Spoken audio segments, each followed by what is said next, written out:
Good evening all. I, Simrit Arora, welcome you all to the webinar organized by La Politique, Department of Political Science, Kirorimal College, University of Delhi, on assessing the impact of COVID on economy by Professor Partha Chatterjee. We welcome you. Before we begin, I will be giving a brief of guidelines to be followed by the participants during the webinar. The participants are requested to keep themselves on mute until asked to unmute. The participants can pen down their questions in the chat box along with their names, which will be asked only in the end during the question hour. Now, I would request Dr. Rupinder Oberoi, Staff Advisor La Politique, to please welcome our guest. Good evening, Professor Partha Chatterjee, the faculty from KMC and students from KMC and from University of Delhi, and welcome to the event organized by La Polity, Department of Political Science, Kirorimal College, University of Delhi, on this very, very significant and critical issue of COVID-19 and the Indian economy, assessing its impact. So COVID-19 has been referred to as mother of all disruption. The virus has brought almost everything to a grinding halt, and its impact has been manifold, diverse, and almost devastating. It is said that COVID-19 has fundamentally altered the conventional and the traditional structures and systems, and some of them perhaps forever. COVID has actually wreaked havoc in almost all the sectors, from education to business to airlines to supply chains, health, tourism, travel, hospitality, you name it. And the economics of many countries have actually contracted in double digit, and data from the first two quarters of 2020 clearly shows that the output contracted more sharply than it did in the year 2008 and 2009 during the global financial crisis. So the estimates for the year 2020 point to the global recession matching to that of the Great Depression of the 1930s. And we need to also keep in mind that we are we are still within the pandemic phase, and we are seeing this big surge again in Europe, and the Indian COVID caseload has increased to or jumped to almost 7 million. So it is also sort of projected that about 90 million to about 120 million people will be pushed to extreme and abject poverty in the developing countries. And also about in these kind of emerging economies, nearly 300 million will be facing food insecurity. So undoubtedly, the greatest economic and the social damage will be on these vulnerable emerging economies, where the levels of the informality is very, very high, and where the commodities and tourism are the major source of foreign exchange, and the fiscal space has already been squeezed under the mountain of debt.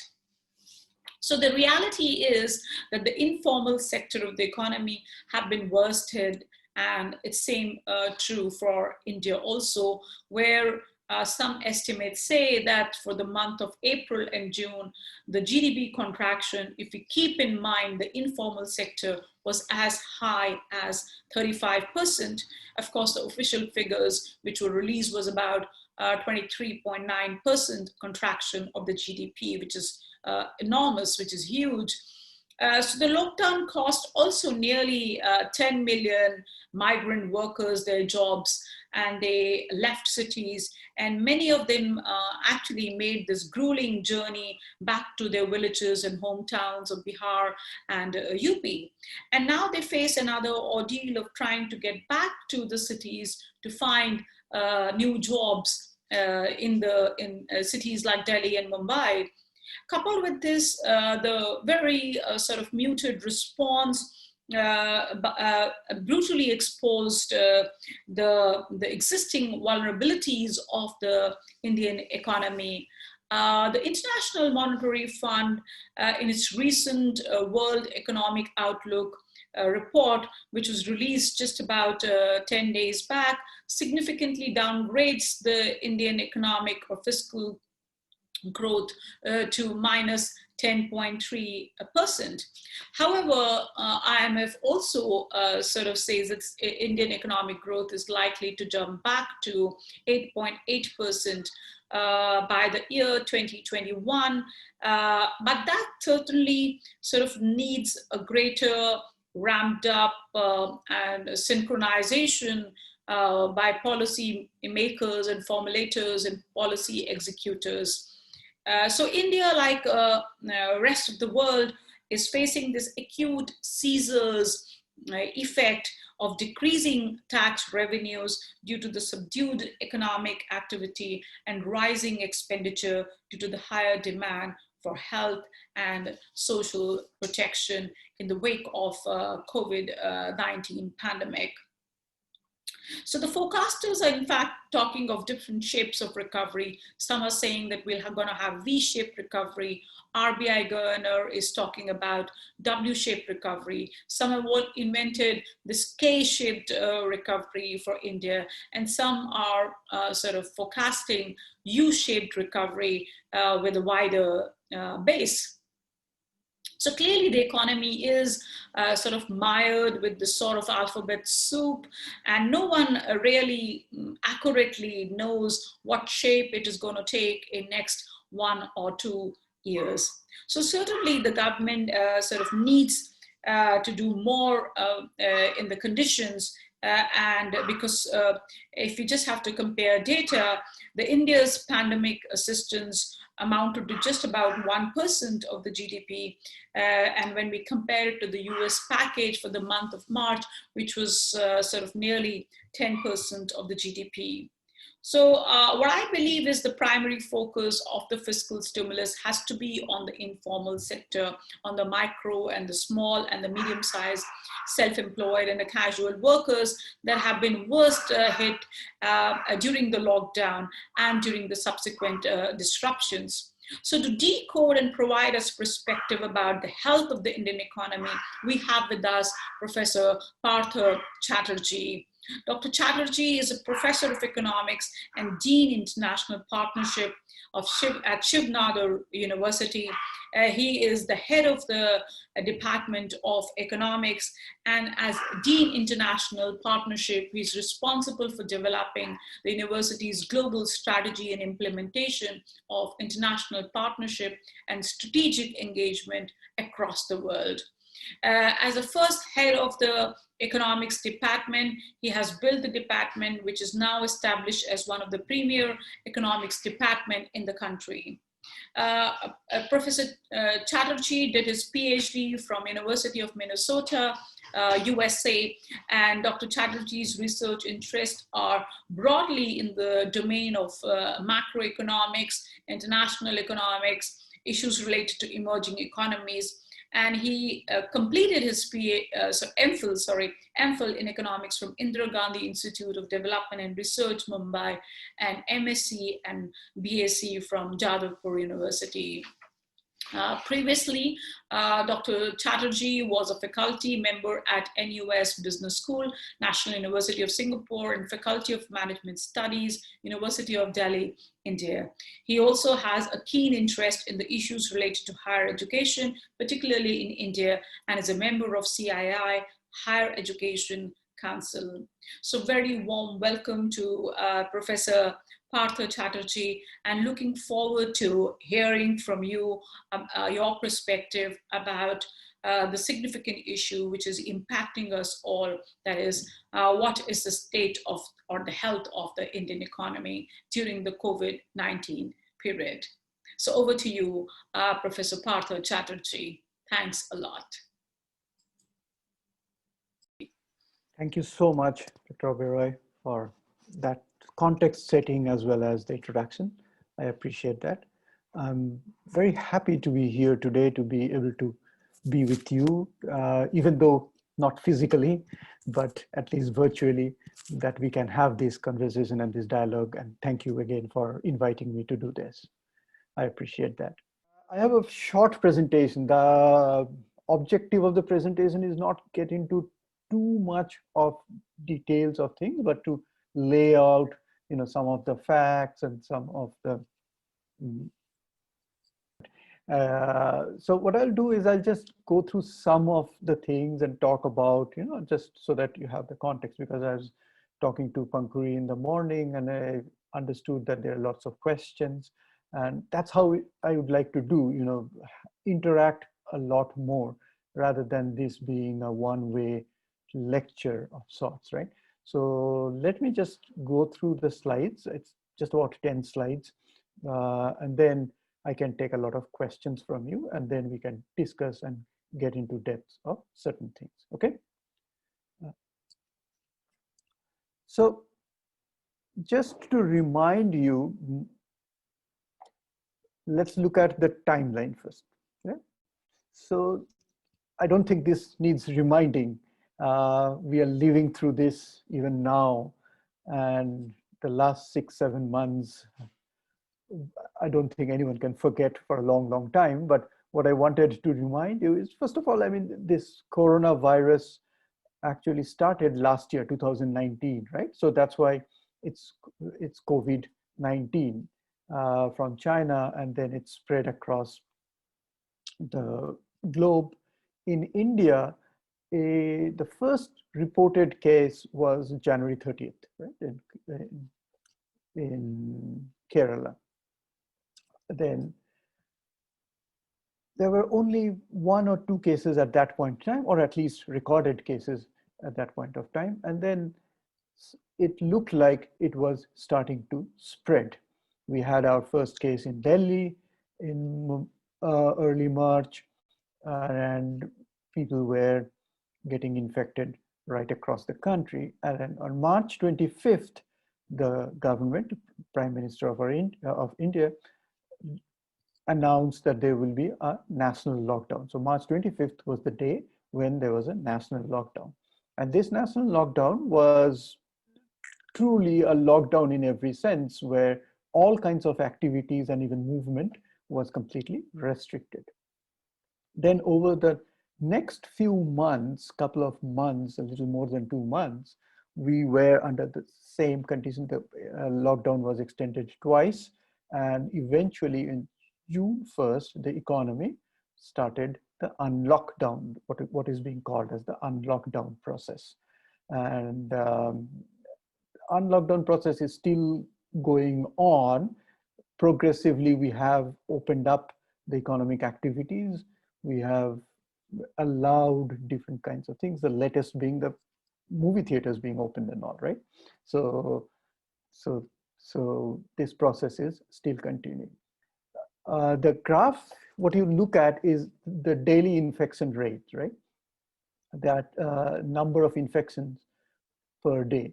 The interesting thing is that in case of India, we locked down very early on. If you notice that March 25th, the numbers are very close to 0, right? Not very high. And then we opened up also, in some sense, very early. We opened up way before we even reached the peak. Now we think we have reached a peak. We don't know if there will be a second wave or a third wave or anything of that sort, but at least we now know that the numbers, if we look at total India, it's kind of going down. But we opened up the economy or economic activities way earlier than the peak, whereas most other countries, the lockdown continued till a point where the curve started flattening, right? So that's what I wanted to start with. But before we talk about the impact of COVID and how that has slowed down the economy, of course, that is the story that I'm going to tell, right? First, let's look at what is happening even before the pandemic hit India. And this is the graph here is the annual growth rate of India, right? The GDP growth rate per year. And what you notice, and I'm sure all of you are aware of, India was experiencing a very high growth rate compared to most other countries in the from early 2000s, actually late 90s on, right? And till about 2016, the growth rate fluctuated between 6% and 8%, often, close to 7%, 8%. And 2016, we even reached to almost about 9% growth rate, right? But then on 2016 on, we started seeing a steep fall. And as Dr. Oberoi mentioned at the top of this thing, that even in 2008, 9, when the economies all around the world had experienced contraction, Indian economy was not in that bad of a shape. It slowed down a little bit, but we did well. But in the period 2016 to 2019 in particular, we have been on a downward trajectory. The economic growth rate actually fell below almost, it's close to 5%, but slightly lower than 5% in 2019. So that's where we were. The economy was not doing well. The growth rate was slowing down. And I have not put the data, but the slowdown was in all ways possible, right? I mean, there was consumption slow down, investment was slowing down, investment actually wasn't picking up for a long, long time. And so overall, the whole of economy was not in a good shape to begin with. And then, of course, this happened, right? The pandemic hit, and so this is the quarterly growth rate. Last graph was annual growth rate. This is a quarterly growth rate. And from 2016 on, you see it's slightly, even quarterly growth rate, we do see the fall happening, right? And the slope seems gentler because now the scale is very different, right? Because the last period, last quarter, we contracted at minus 23.9, a huge, huge contraction. So, but even before that, we were slowing down. The pandemic really hit us hard when we got the results for the first quarter of 2021, or the quarter starting from April to June. So that's what the economy is, and where the economy is. And if you look at it, I mean, this data, sorry, these months are not very visible. These different panels are different months, right? April, May, June, and July. And these are all manufacturing industries. I have not put the data on the services. The services also contracted, but most severe contraction was in the manufacturing. April, as you can see, it's almost 100% stop of production in many, many, many industries. And even in July, we see the contraction continuing. The contraction itself has slowed down, but the contraction is continuing, except for food industry and pharmaceuticals, right? Pharma and food, of course, are very basic, and therefore we do see a little bit of uptick there. But otherwise, all the industries, all manufacturing industries, all across the economy, we feel that pain, right? We see that contraction happening. The economy is really in a bad shape. Now, the question is, what's happening in other countries? Because this pandemic is global. This pandemic has hit every country in the world, right? It started from China, but it has spread its, well, wing is probably not the best choice of word for a virus, but it has spread its wing all across. And it does not discriminate between countries, or for that matter, across any characteristics at all, right? So to understand how the Indian economy has performed, we need to look at what other economies have experienced. And what I have done on the right-hand side table is put down the growth rates, or the contraction that has happened in most countries for the G20. G20 are the 20 biggest economy in the world, right? And if you notice that most economies did experience contraction, no doubt about that. but India's was the biggest fall. India's 23.9 was by far the biggest fall. Uh, sorry, my screen was, yeah.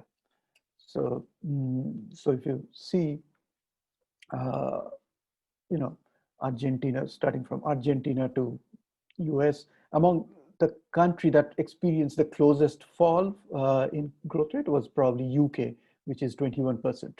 Indian economy experienced 23.9%. But it would be amiss to look at only developed countries. By the way, these G20 countries are not all developed countries, right? There's Indonesia, for example, of course, China, as well as Brazil, all are developing countries. So, so all of these countries have experienced contraction, but India's has been the worst.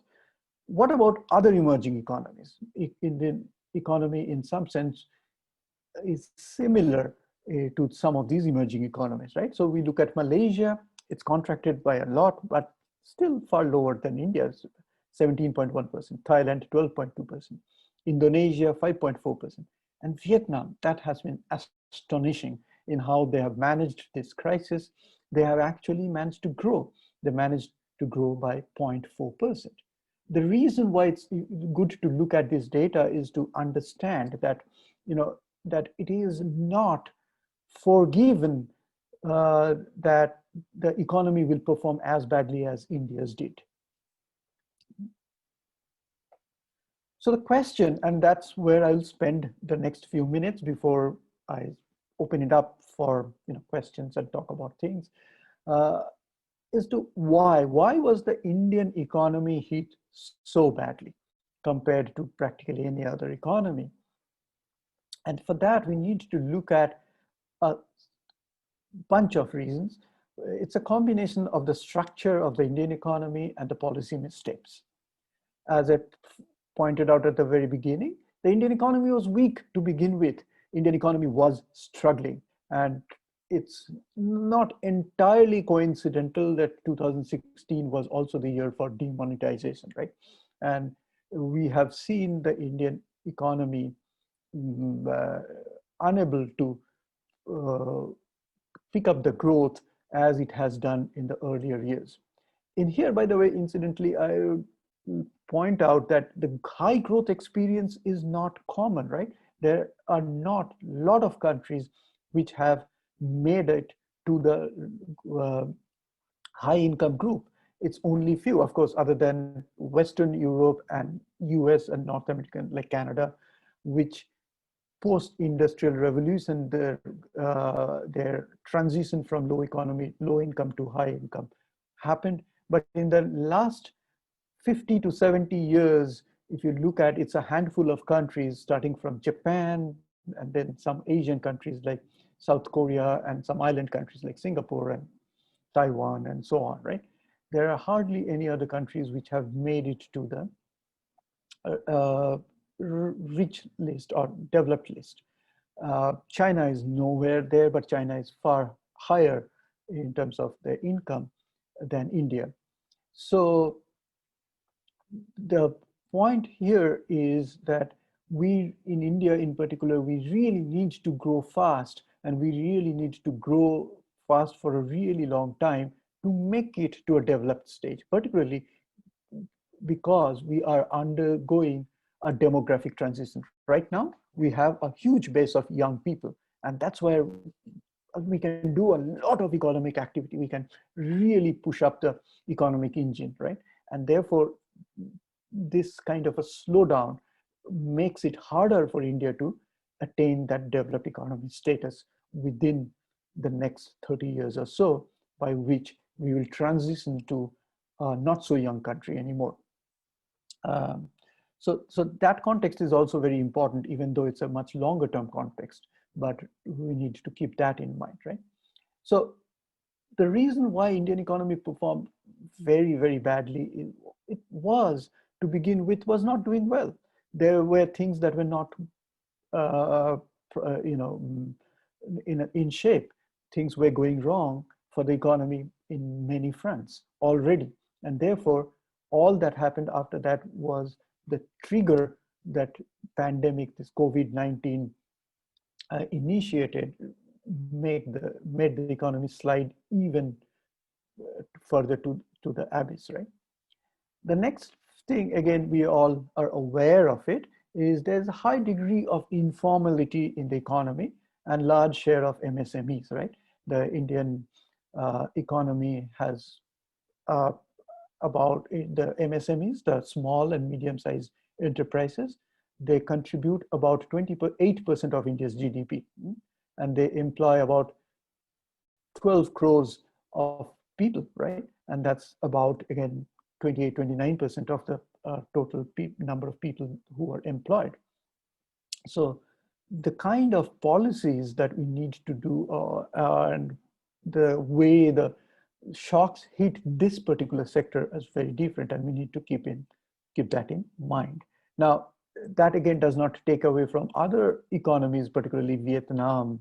And by the way, China this quarter, as you've seen, has gone back to an impressive growth rate, right? So, so economies with large informal sector have done well too. Nevertheless, this high degree of informality is something that India's economy is a characteristic of the Indian economy, right?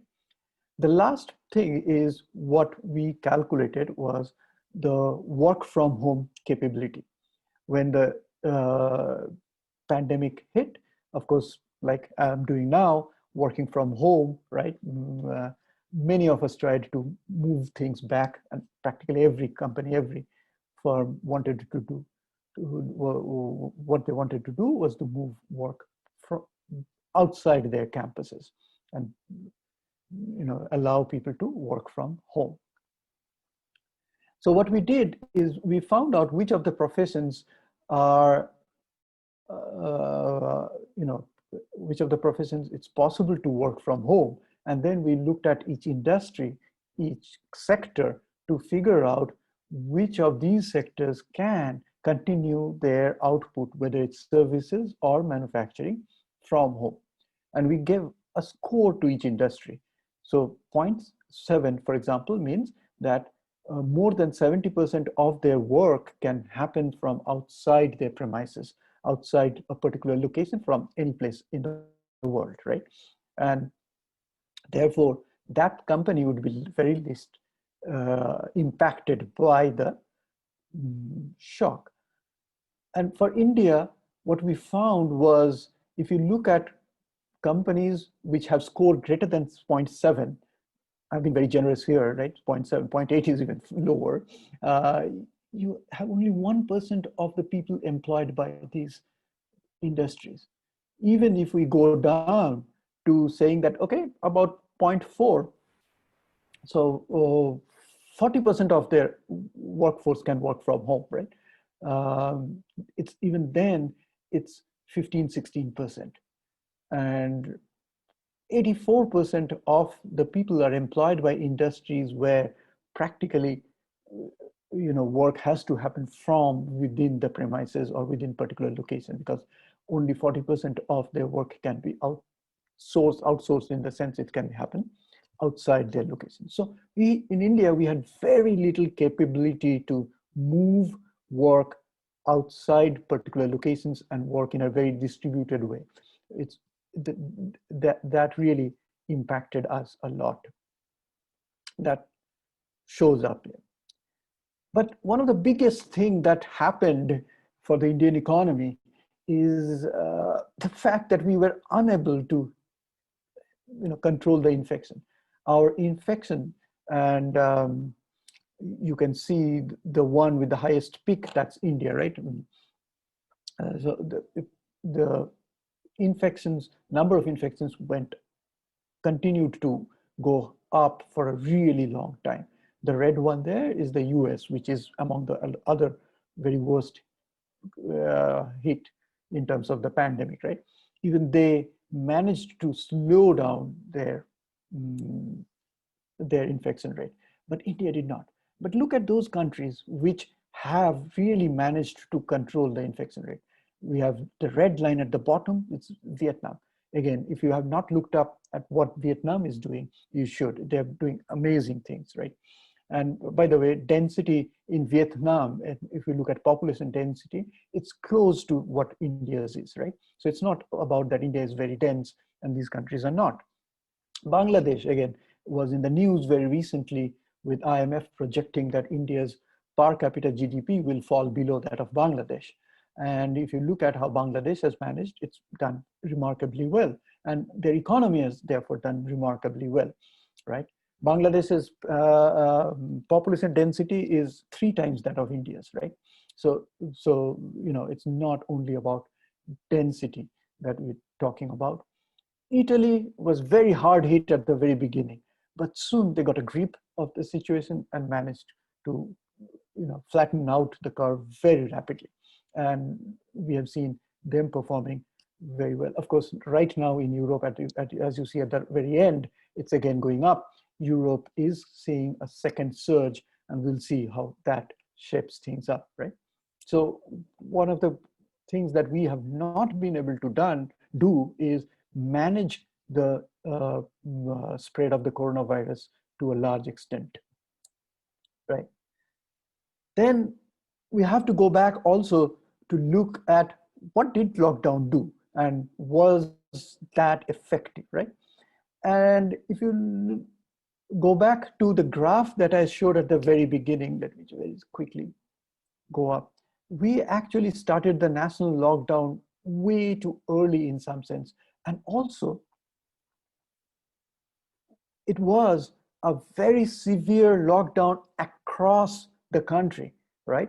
But if you look at, so this date, the graphs, the two India maps that you see on the right panel, the first one, the left in the right panel, shows the infection rates or number of infections in the country per district on April 12th, 2020, right? That is about 2 weeks after the lockdown happened. And what do you see? That much of the infection is still in the south and the west, whereas the central India as well as the east is largely uninfected at that point of time. But what we did not do is we did not strategize on the lockdown. We had a blanket lockdown.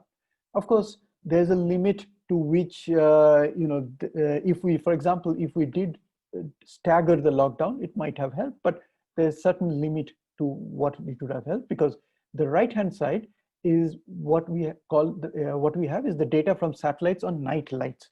The satellites measure the intensity of light at each place. And we have gathered that data. It's commonly used data, and that gives us a sense of how economically active that particular area is, because places with industries and cities and all will have much more light coming up from the earth, right, at that particular point. And if you notice that there's a high correlation between the economic activity and where the COVID was at the very beginning of this the lockdown itself. So there is certain degree of correlation there, but nevertheless, the fact that it was early and it was very severe probably did not help the economy that much. And even then, even if we take that, yes, there was probably, it was probably necessary, some form of lockdown, some form of economic disruption was probably unavoidable. But what we then saw was there was hardly any planning, particularly on the economic front.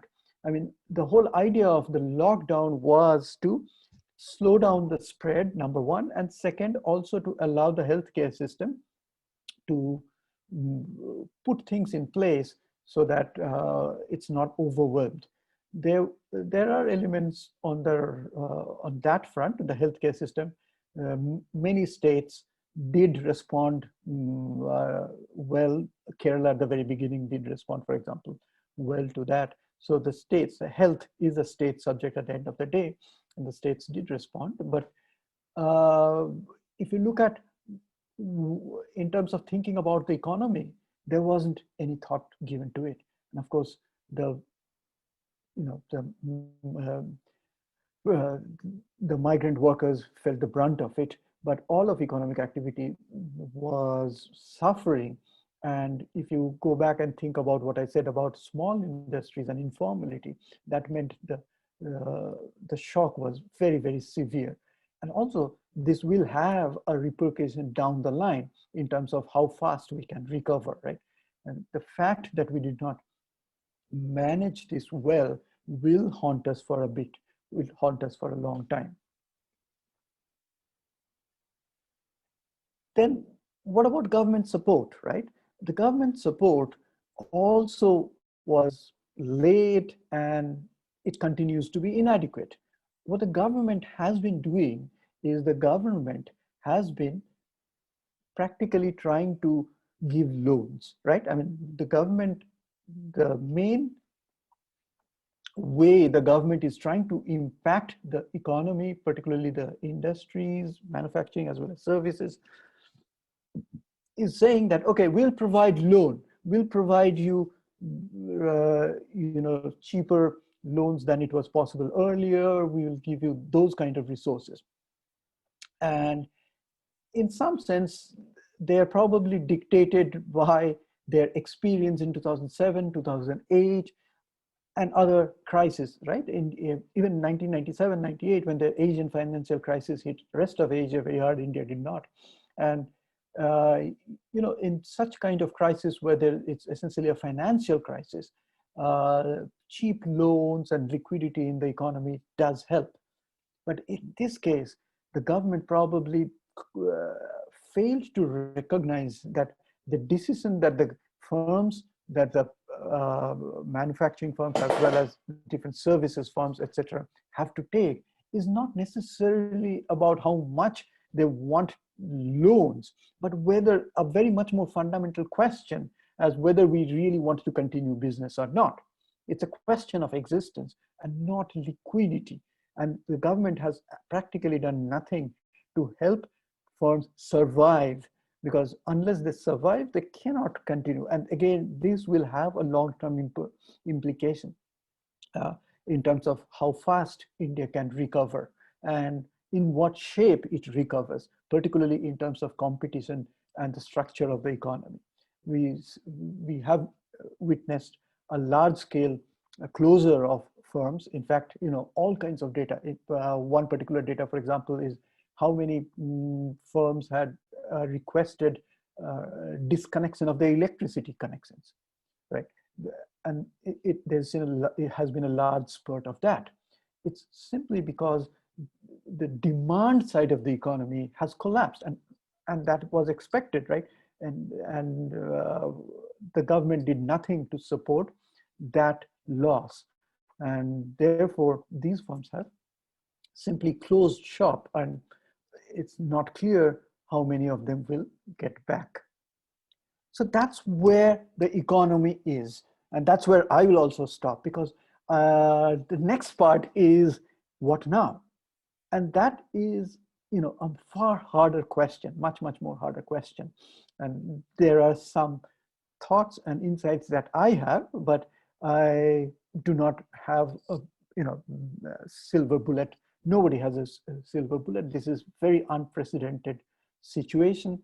What I would rather do is now stop and let you ask questions and use that context to think through, okay, this part as to where we are headed, what can be done, okay? Thank you so much, sir, for this great PPT and your views on the topic. I would request the students to kindly put in their questions, and I would request them to unmute themselves when I call out their name to ask the question. So the first is Arya Prasad. Please unmute yourself and ask your question. Good evening, sir. Hi. Am I audible? Yeah, I can hear you. Go ahead. Yeah, sir. So my question is regarding the informal economy, and I'll say my question. The informal economy contributes about 50% of the gross national product and employs 90% of the workforce in India. So, how do you think that the informal economy, comprising the informal enterprises and workforce, could be galvanized and enrouted to the path of progressive formalization? Yeah, sir. That's my question. Okay. Maybe we can take 2-3 questions, and if there are related question, then I can respond to that. Simrit, what do you think? Is that a better idea? Or do you We want can to go respond? whichever way you like. We can take up 2-3 questions, or one by one we can call them in. Whichever way is comfortable with you, sir. Okay. No, I'm just thinking that that will maximize participation. We can maybe take a couple of questions at Okay, sir. one Sure. go. Yeah. Dharmender, I would request you to please ask your question as well. Good evening, sir. Hi. Sir, my question is that India is rethinking on its approach on Chinese FDIs and competing with China to attract foreign manufacturing. So what can be expected from this new approach, sir? Okay. Okay. Very different questions, but in some sense, there is a little bit of commonality. Let me then, okay, address these 2 questions, and then we can take more questions. Okay. So first of all, the fact that India has high degree of informality is well known in India. The government has been trying through different schemes and different ways to formalize the economy. In some sense, demonetization was also aimed at that. Initially, it was about corruption, but also a lot about that. But other than that, also, for example, opening bank accounts and so on and so forth, there has been some ways that the government is trying to incentivize formalization. And I do think this would have been a great opportunity to formalize even more. And I think the government kind of lost track of that. Say, for example, they could have rolled out different schemes which would have enabled the formal economy to take advantage and informal sector to formalize.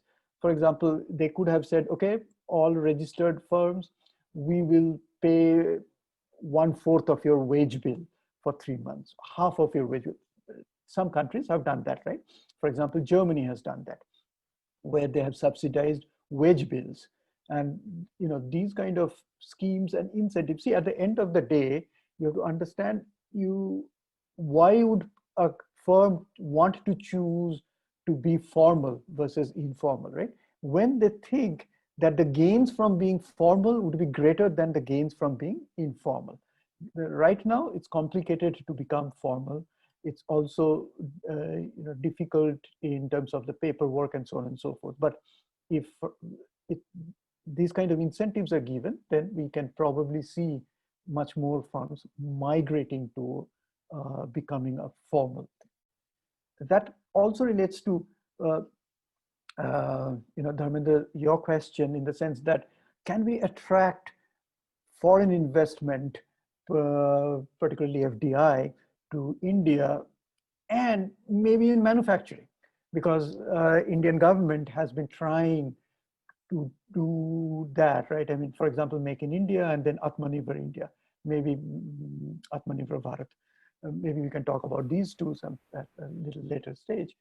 So what has happened during the pandemic is many firms, not a lot, but many firms have looked to diversify out of China, their manufacturing, right?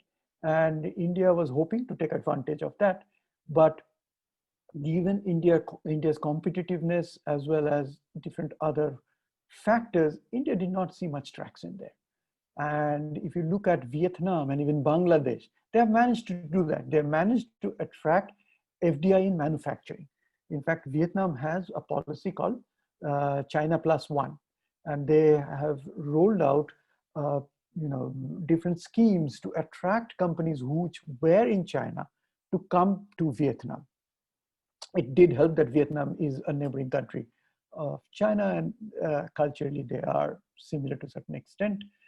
In case of India, we did see a spurt of FDI very recently, right? I mean, FII and FDI recently, but that went to very small number of firms, namely Reliance, of course. We saw a lot of money going to Reliance very recently. So India has not been that successful in trying to attract manufacturing in particular to India, right? And again, I mean, other than competitiveness, the part of the reason goes back to this informality. If we don't have scale, so it's a very fine balance between competition and fragmentation. So we do want an economy which is competitive, not oligarchic, right? But at the same time, if there is not enough scale, if it is only all firms, only one person or two people working in them, then that's very difficult to attract FDI. Thank you, sir. Next question is from Pooja Yadav. I would request you to kindly unmute yourself and ask your question. Good evening, sir. Hi. So my question is, the Indian economy was already experiencing a slowdown prior to the COVID-19 outbreak. Now, how has it been affected by the public health crisis? Yeah, as I showed in one of the graphs, the annual growth rate post 2016, we have been slowing down. The economy was slowing down, and for the first time in a really long time, our growth rate was less than 5%. So that meant that many of the companies were not doing well. That meant many of the industries were not doing well to begin with, right? That meant that unemployment rate was probably inching up. That meant, for example, the banks in particular was not in a good shape because many loans were not being given back. The economy was bad, therefore the firms were not doing well, and they were unable to pay back loans. So there was weakness across the economy. And when this particular thing happened, then they did not have enough resources, enough bandwidth, so to say, to withstand that. So therefore, we did see, for example, if the economy was in an upswing, if the economy was growing at 7-8%, and at that point, if the pandemic hit, would this have been very different? Probably. As you know, most of you are in social sciences. Counterfactuals is a very, very big problem, right? I mean, it's very difficult to do counterfactual exercises. But if we do this thought experiment that suppose the Indian economy was at growing at 8-9% when the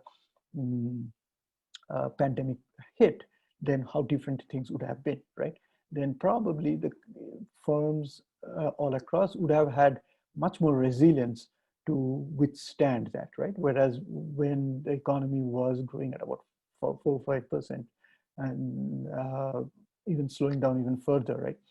So, for example, the quarter ending in March 2020, the growth rate was barely 3% or so. And remember, the lockdown was only one from March 25th. So only few days. So the economy was really in a bad shape. So I think the fact that the Indian economy is slowing down and growing at a very slow rate really impacted everyone very hard. And that's one of the things that we see when we figure out that what's happening to the Indian economy. Yeah. Thank you so much, sir. Next, I would request Simridhi to please kindly unmute herself and ask her question. Greetings to you, sir. Sir, the country where coronavirus was born, China, has experienced an expansion of 3.2% in the first quarter of the year, which we all know is the same quarter in which we contracted by 23.9%. So what has China done right, which other nations can learn from? Thank you, sir. Yeah. So, China is always a complicated case, right? And first thing is data from China itself is somewhat a question mark. We are never sure. Unfortunately, India is heading somewhere there. Unfortunately, data from India is getting questionable day by day. So that's the first caveat. But nevertheless, what we have seen is, for example, exports from China have gone up. Not only exports from China, China's purchase of soybeans, for example, have gone up very recently. So those are indications that the Chinese economy has picked up. And while the last quarter was 3%, this quarter probably they're going to grow at 6% or so, right? So Chinese economy is doing fantastically. But it's not only China. As I pointed out, for example, Vietnam. I think the one lesson that New Zealand, one lesson that we can take from this is that if you can control the infection rate, if you can control the virus, then the economy will do well, because it's very simple stuff, right? Because the specter of uncertainty, the degree of uncertainty is tremendous. And I'm not trying to use a lot of maths, but when we, for example, try to think about the future, what we try to understand is what kind of distribution it has, right?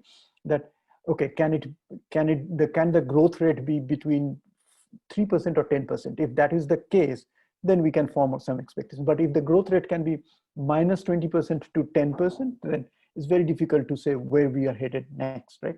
And the coronavirus has created that situation, that the space from where things can come has grown so much that unexpected things can happen. And therefore, what you notice is people will simply not invest. People will simply not consume. People were going to push back their consumption as well as investment, and the economy is not going to be able to grow rapidly unless people are sure that, oh yeah, we are seeing the end, or at least we have the end in our sight. We know that we will not get into unexpected expenditure because of the coronavirus very soon, right? We know that, okay, there will be no further job loss.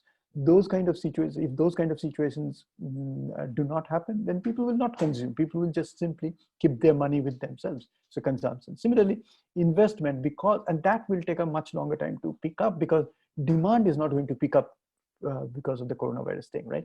So the health crisis has to be met first and foremost.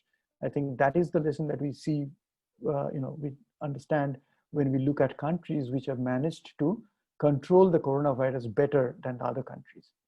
Even in Europe, you see countries that have managed to keep the coronavirus within check. Let's say Germany have done far better than, let's say, countries like UK, where it's much more uncontrolled. So I think that is something that we can take from China. Thank you so much, sir. Next, I would request Shivam to kindly unmute himself and ask the question. Good evening, sir. So my question is that the government has been much recently relying on domestic consumption to come out of the impacts caused by the pandemic to the economy, as it is also evident by the Atmanirbhar Bharat campaign that the government has launched. So my question is, how do you think further decoupling from global economy will cause impact to the Indian economy? Thank you very much. Right. So,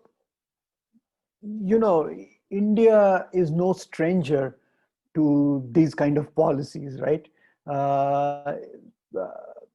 So let me very briefly give you a history of Indian economy before I talk about this particular thing. So India in 1947, when it gained independence, right, there was very little capital.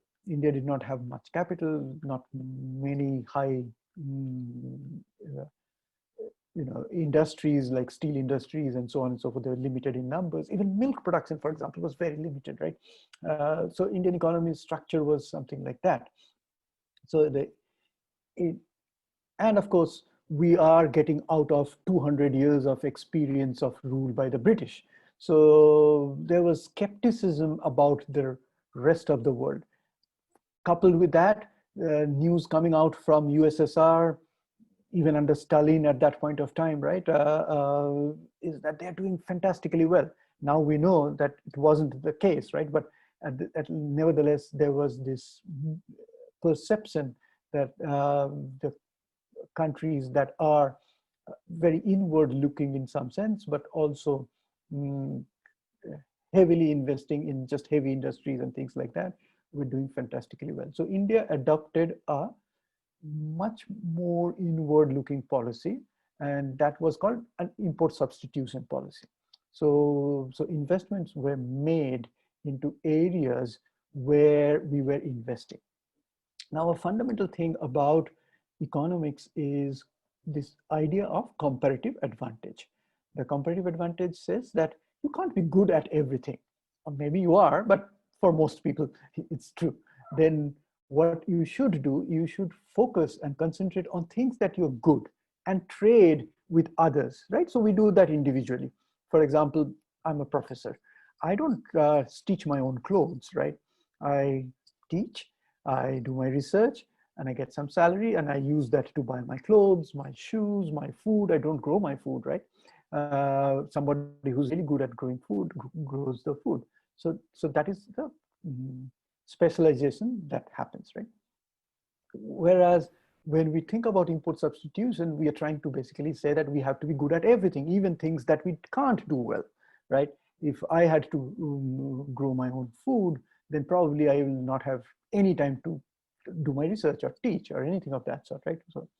So I'm not claiming I'm good at that. Hopefully, I have some expertise in that, but the things at least that I want to do and I like to do, I won't be able to do. Similarly, that's true for countries, that you can't be good at everything. So, but you have to be good at something, and you have to be producing that and ensure that you are able to sell that to the rest of the world. China has done that brilliantly in terms of manufacturing. There are other countries, Germany at some point had done that. There are other countries which might be good at, Malaysia, for example, might be good at producing palm oil. So there are countries which produce. So that's where the whole intricate world economy is, that different countries are good at different things, and then we can trade. And therefore, the prosperity in the whole world has gone up through this process. And even if you look at countries which have managed to grow very fast and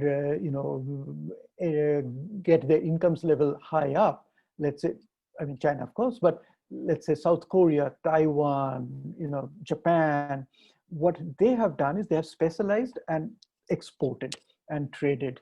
And South Korea in particular has been fantastic and a great example of how trade can help a country. So openness has actually helped countries reduce poverty a lot. China, I mean, over the last 50 years or 30 years at least, we have seen a huge reduction in poverty. We keep talking about growth, but one of the things that has happened is, amazing thing that has happened is huge reduction in poverty across the globe. And that has happened because of this growth and trade, right? And combination of that.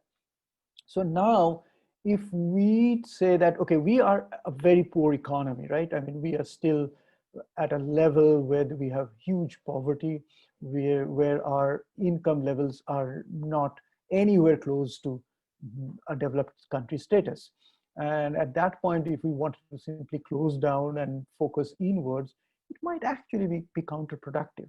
And we have had that experience in our 60s and 70s and 80s. And in fact, only in 1991, right, when the reforms happened under the prime ministership of Narasimha Rao, and the finance minister was Dr. Singh, only then onwards we have seen the high growth rate. So in some sense, we do see, even in India, a correlation between openness and high growth rate. So I am a little worried about how the Indian economy will shape up if we do not push a vigorous strategy in terms of exporting and being open. So we have to be a little wary about this, I would say. Yeah. Thank you so much, sir. Next, I would request Himanshu to kindly unmute himself and ask his question.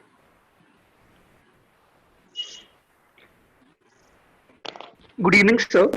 My question is, the Indian economy had been in doldrums since 2016. And how do you explain the contemporary political economy of India and the confidence that the leadership enjoys despite issues majorly pertaining to the demand side of the economy? To this, I'll add a context that is a lack of fiscal stimulus, which many economists have demanded for, and high taxes recently on petrol and diesel, which the brunt of which are, is borne by the middle classes. So, sir, how do you explain the contemporary political economy and the leadership confidence? Thank you. Yeah, so, I mean, this is interesting, and I'm glad that you have observed that. It's not very difficult to observe that the Indian economy is not doing well. Income levels are not increasing. In fact, for a large section of the population, the income levels might actually be falling. Poverty might actually increase in the this fiscal year. There is hardly anything that a common person would say that is going right on the economic front, right? Mm, there are, don't get me wrong, there are many structural reforms that the government has actually done or doing, which might help the economy in the long run, right? But there has been always also been coupled with many policy missteps, demonetization, for example, right? So the question is, why is that not having an impact on the politics of the country, right? And I think you have to understand that the economy more and more is decoupled with the politics of the day, and that, I mean, not only being an economist, but that otherwise also I think is a little disconcerting, because if all said and done, economy and economic performance, etc., there is a notion of efficiency attached to it. There is a notion of welfare, because at the end of the day, at the heart of all of economics is this issue of welfare maximization, right? All our models, everything wants to maximize welfare, and suddenly that is no longer a point of discussion, right? And therefore many things that you see is happening is completely on a different plane as to what's happening with the economy, right? So I think that's what has happened, that the political process has gotten decoupled with the economy, at least in the last few years, right?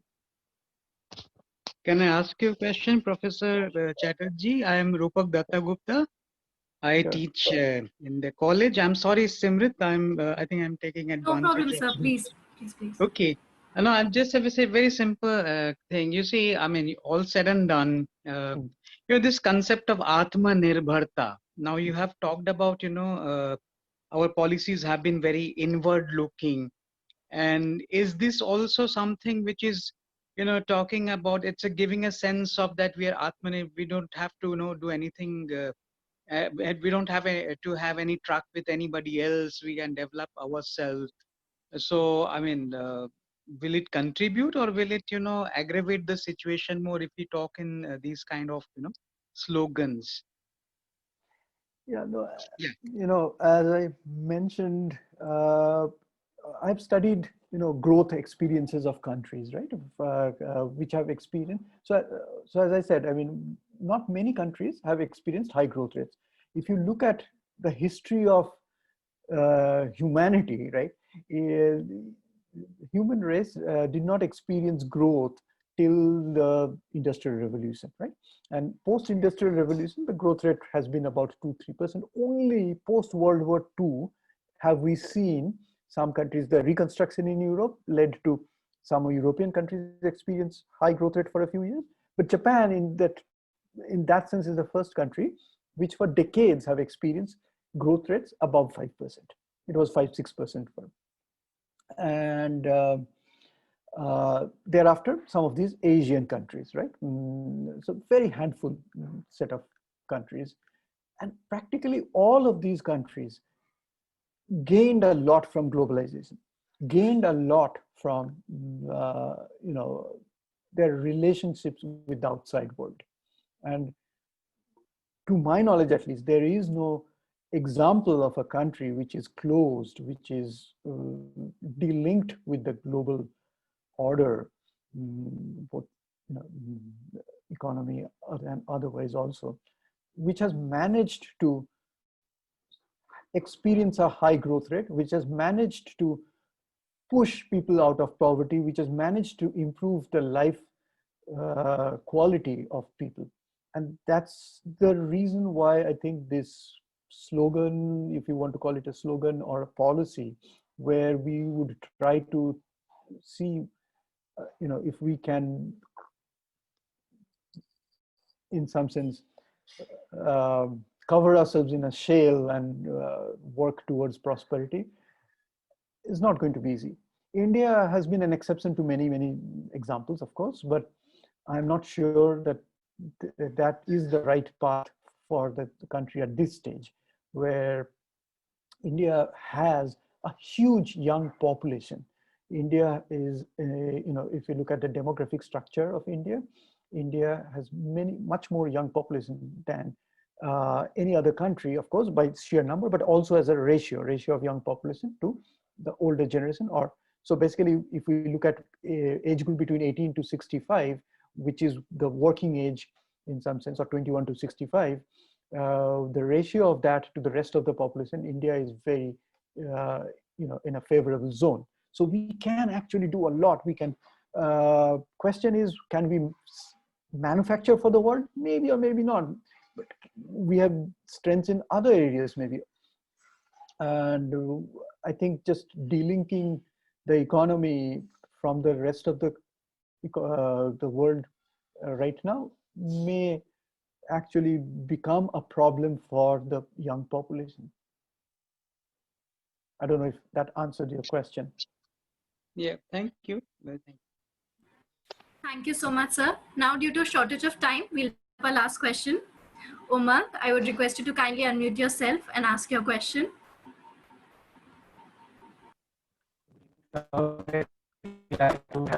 Today. My question is that how these schemes like Manrega became a backbone of the rural economy. And do you think that these schemes like Manrega can be a tool for the post-COVID recovery in the rural areas? Right.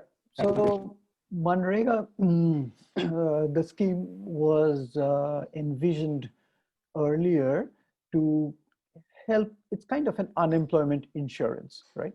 The idea of unemployment insurance is that if you do not get any other job, then you can do this. Therefore, it pays slightly lower than the market rates, right? Because if you pay high enough, then people will not do other things, right? So therefore, it pays a little lower than, and therefore, you see that people will choose Manrega only when they are unable to get any other employment. And that's the whole idea of it, right? And this kind of schemes are important to tide through the different cycles, because we know that the economy goes through different cycles. Sometimes there's a boom, sometimes there's a slowdown. In India's case, we have not experienced a contraction in half a century or so. So it's always been slowed down.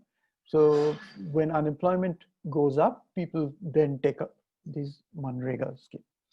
And of course, it's been in some sense, what shall I say? I don't want to use the word blessing, but in some sense, it's a blessing that we had that scheme when this hit, because it was a ready-made thing to support employment at the rural area. And if you look at it, I don't have the exact numbers with me right now, but many states have actually spent their whole year's budget in the last 3 months. So we have seen a huge uptake of Manrega, understandably so, right? So definitely Manrega has helped in stemming the fall, in protecting people from, experiencing even further loss of income. But this cannot be the way to recover.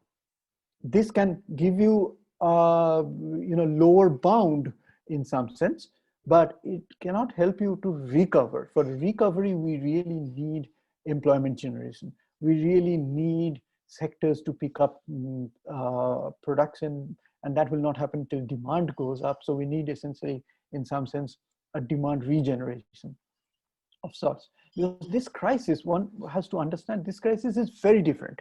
This crisis is very different because one, it has hit every sector, every segment of the population. Second, a large part of this crisis is also by diktat, that where we have closed down the economy. Uh,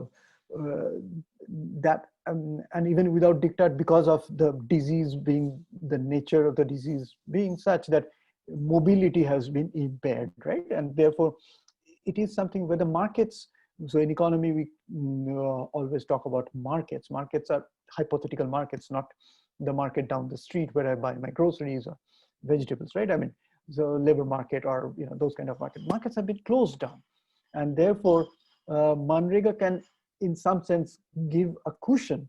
But unless these bounce back, unless we figure out ways in which many, many more firms come back to businesses, we cannot recover.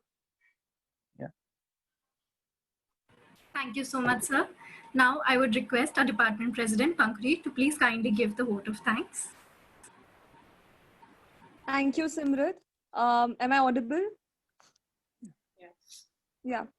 So as we come towards the end of the webinar, I, Pankuri Jain, on behalf of La Polity, Department of Political Science, would like to extend our deepest gratitude to our honorable and respected chief guest, Professor Partha Chatterjee, for enlightening us today with his knowledge and words of wisdom. Thank you, sir.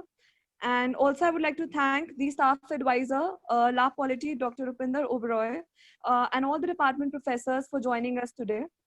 And a very special thanks to the organizing committee for all their support and coordination. And a big thanks to all the participants for joining today and for asking such insightful questions, making discussion more,